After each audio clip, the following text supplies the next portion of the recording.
at the spaghetti. It's green, it's gorgeous. It's homemade spinach pasta with pesto, and yes, I said spaghetti, because sometimes you just want those long, twirlable strands of pure deliciousness. Let's cook, and I promise, by the time we're done, you'll understand why this dish has survived centuries. First, spinach. Here's the problem. Spinach is mostly water wearing a green costume. If you put that water into your dough, you'll get a sticky, tragic mess. So we cook it first, just until it wilts. Then ice water. This shocking locks in the color.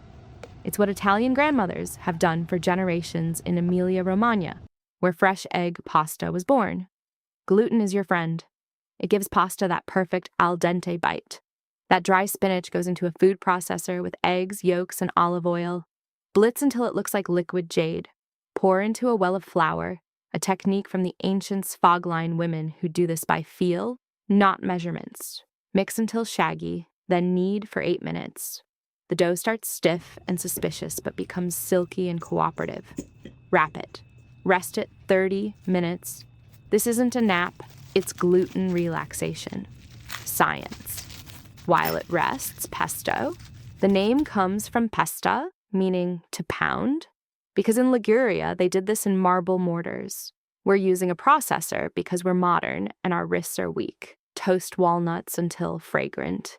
This triggers the Maillard reaction, fancy talk for makes things taste way better. Basil, garlic, nuts, pulse, slowly drizzle, olive oil to emulsify.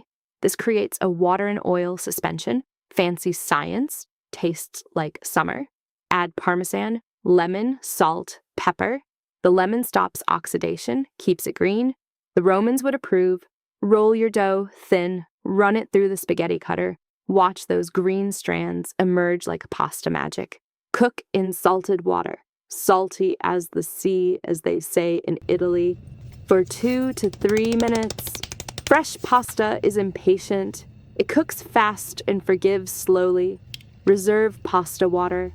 That starchy gold binds sauce to noodles through emulsification. Toss spaghetti with pesto and a splash. Watch it cling. Take a bite. The spaghetti is tender with perfect chew. The pesto is bright and garlicky with nutty whispers and a salty parmesan kiss. It tastes like sunlight, like Italy hired a really good interior designer. Making pasta from scratch takes a little effort, but this is edible art you can twirl on a fork.